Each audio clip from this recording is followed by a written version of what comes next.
नमस्कार प्रिय विद्यार्थियों, स्वागत है आपका इस चैनल में। आज हम कक्षा 8 की हिंदी पुस्तक वसंत भाग 3 में से पाठ 13वां जहाँ पहिया है पढ़ेंगे, जो कि पी साईनाथ जी द्वारा रचित है।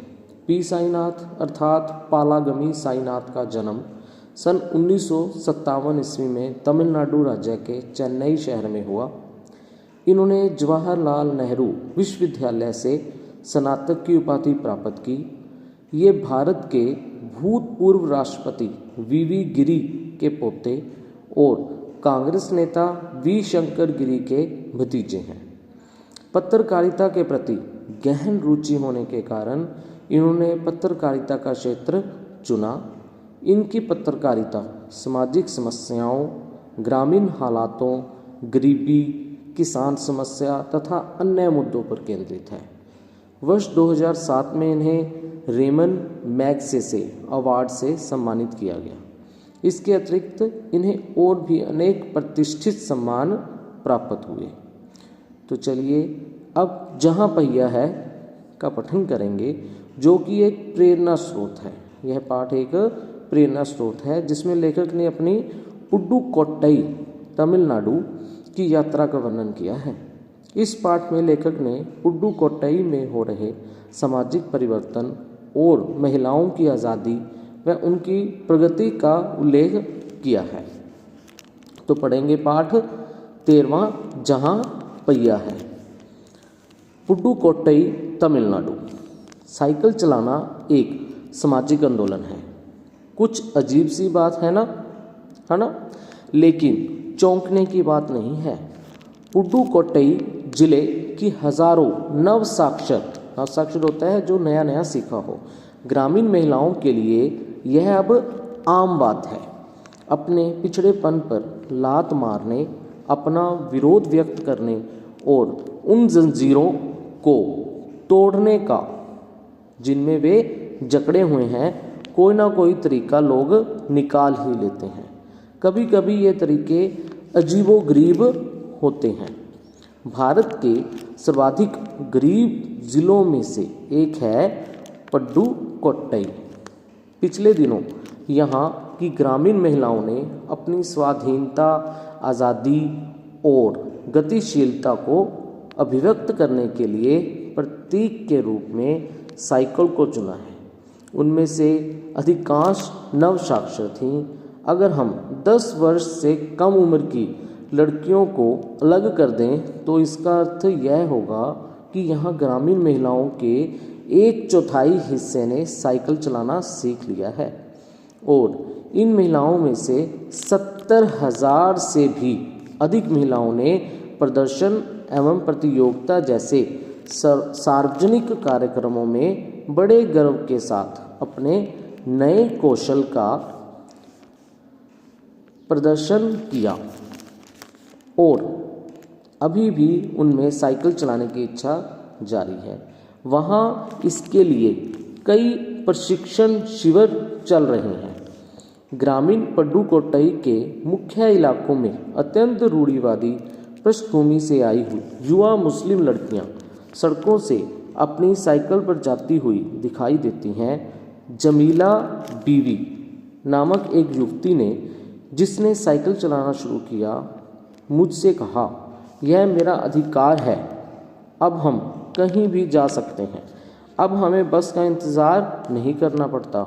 मुझे पता है कि जब मैंने साइकिल चलाना शुरू किया तो लोग फब्तियाँ कसते थे, लेकिन मैंने उस पर कोई ध्यान नहीं दिया।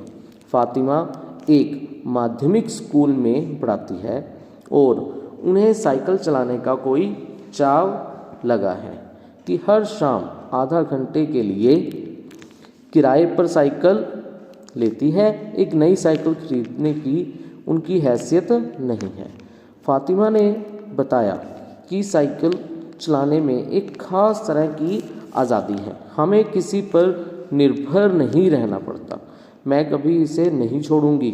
जमीला, फातिमा और उनकी मित्र अवकनी, इन सब की उम्र 20 वर्ष के आसपास है और इन्होंने अपने समुदाय की अनेक युवतियों को साइकिल चलाना सिखाया है। इस जिले में साइकिल की धूम मची हुई है।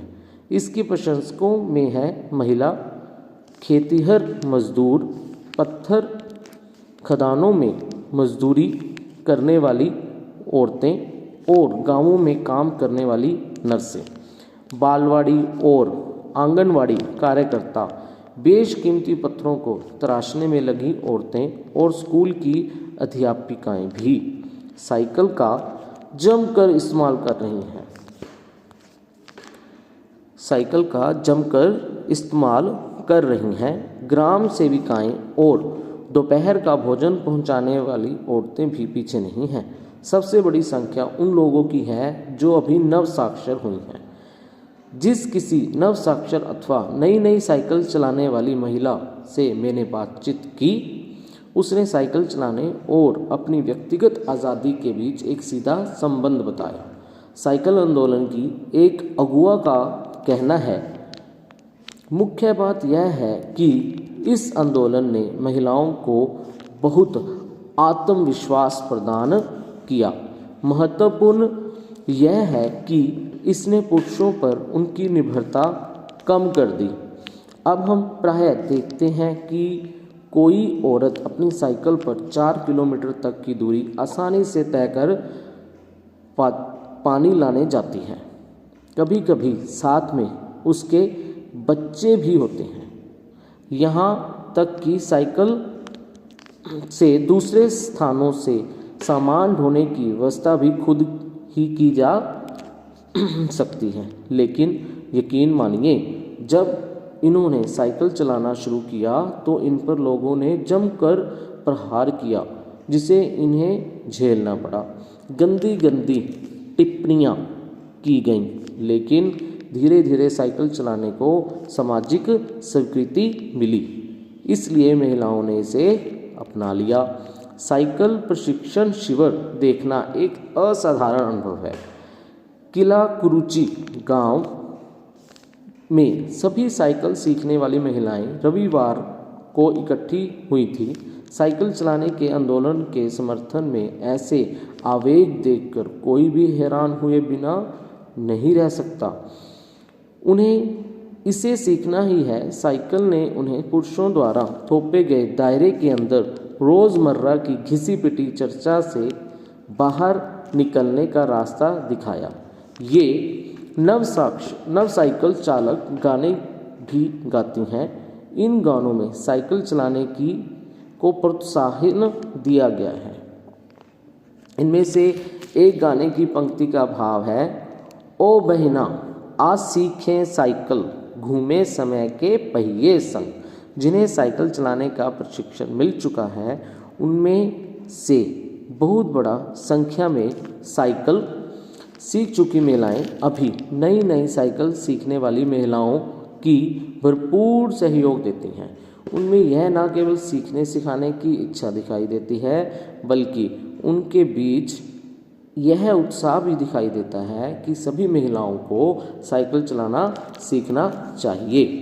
1992 में अंतर्राष्ट्रीय महिला दिवस के बाद अब यह जिला कभी भी पहले जैसा नहीं हो सकता।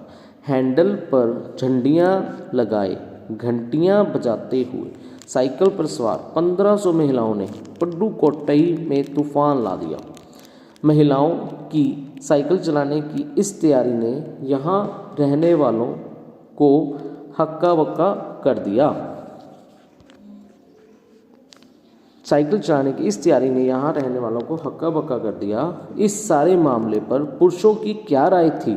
इसके पक्ष में आर साइकिल्स के मालिक को तो रहना ही था। इस अकेले डीलर के यहाँ लेडीज साइकिल की बिक्री में साल भर के अंदर काफ़ी वृद्धि हुई।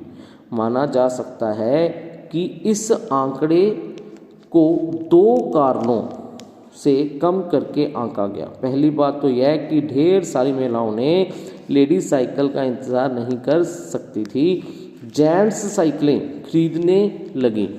दूसरे, इस डीलर ने अभी सतर्कता के साथ यह जानकारी मुझे दी थी उसे लगा कि मैं बिक्री कर विभाग का कोई आदमी हूँ। अन्नामलाई की चिलचिलाती धूप में एक अद्भुत दृश्य की तरह पत्थर के खदानों में दौड़ती भागती 22 वर्षीय मनोरमणि को लोगों ने साइकिल सिखलाते देखा। उसने मुझे बताया, हमारा इलाका मुख्य शहर से कटा हुआ है। यहाँ जो साइकिल चलाना जानते हैं उनकी गतिशीलता बढ़ जाती है। साइकिल चलाने में बहुत निश्चित आर्थिक निहितार्थ थे। इससे आय में वृद्धि हुई। यहाँ की कुछ महिलाएं अगल बगल के गांवों में कृषि संबंधी अथवा अन्य उत्पाद बेच आती हैं। साइकिल की वजह से बसों के इंतज़ार में व्यय होने वाला उनका समय बच जाता है।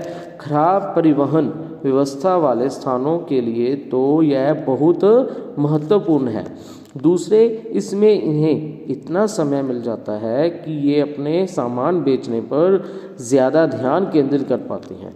तीसरे, इससे ये और अधिक इलाके में जा पाती हैं। अंतिम बात यह है कि अगर आप चाहें तो इससे आराम करने का काफ़ी समय मिल सकता है। जिन छोटे उत्पादों को बच्चों का इंतज़ार करना पड़ता था, बस स्टॉप पर पहुंचने के लिए भी पिता, भाई, पति या बेटों पर निर्भर रहना पड़ता था, वे अपना सामान बेचने के लिए कुछ गिने चुने गांवों तक ही जा पाती थी। कुछ को पैदल ही चलना पड़ता था। जिनके पास साइकिल नहीं है वे अब भी पैदल ही जाते हैं। फिर उन्हें बच्चों की देखभाल के लिए या पीने का पानी लाने जैसे घरेलू कामों के लिए भी जल्दी ही भागकर घर पहुंचना पड़ता था। अब जिनके पास साइकिलें हैं वे सारा काम बिना किसी दिक्कत के कर लेती हैं। इसका अर्थ यह हुआ कि अब आप किसी सुनसान रास्ते पर भी देख सकते हैं कि कोई युवा माँ साइकिल पर आगे अपने बच्चे को बिठाए पीछे कैरियर पर सामान लादे चली जा रही है। वह अपने साथ पानी से भरे 2 या 3 बर्तन लिए अपने घर या काम पर जाती देखी जा सकती हैं। अन्य पहलुओं से ज़्यादा आर्थिक पहलू पर ही बल देना गलत होगा। साइकिल प्रशिक्षण से महिलाओं के अंदर आत्मसम्मान की भावना पैदा हुई है। यह बहुत महत्वपूर्ण है। फातिमा का कहना है, बेशक यह मामला केवल आर्थिक नहीं है। फातिमा ने यह बात इस तरह कही जिससे मुझे लगा कि मैं कितनी मूर्खतापूर्ण ढंग से सोच रहा था। उसने आगे कहा, साइकिल चलाने से मेरी कौन सी कमाई होती है? मैं तो पैसे ही गंवाती हूँ। मेरे पास इतने पैसे नहीं हैं कि मैं साइकिल खरीद सकूँ, लेकिन हर शाम मैं किराए पर साइकिल लेती हूँ ताकि मैं आज़ादी और खुशहाली का अनुभव कर सकूँ। पुडुकोट्टई पहुँचने से पहले मैंने इस विनम्र सवारी के बारे में कभी इस तरह सोचा ही नहीं था। मैंने कभी साइकिल को आज़ादी का प्रतीक नहीं समझता था। एक महिला ने बताया, लोगों के लिए यह समझना बड़ा कठिन है कि ग्रामीण महिलाओं के लिए यह कितनी बड़ी चीज़ है। उनके लिए तो यह हवाई जहाज़ उड़ाने जैसी बड़ी उपलब्धि है। लोग इस पर हंस सकते हैं, लेकिन केवल यहाँ की औरतें ही समझ सकती हैं उनके लिए यह कितना महत्वपूर्ण है। जो पुरुष इसका विरोध करते थे वे जाएं और टहलें, क्योंकि जब साइकिल चलाने की बात आती है वे महिलाओं की बराबरी कर ही नहीं सकते। तो प्रिय विद्यार्थियों, आशा है आप सभी को ये पाठ जहाँ पहिया है अच्छी तरह से समझ आया होगा। इसके आगे ये कुछ प्रश्न है। पहिया शीर्षक की बात, समझने की बात, साइकिल। तो इसके बाद हमने किसी पीडीएफ में हम ये नेक्स्ट पीडीएफ में शब्दार्थ और प्रश्नोत्तरों को करेंगे।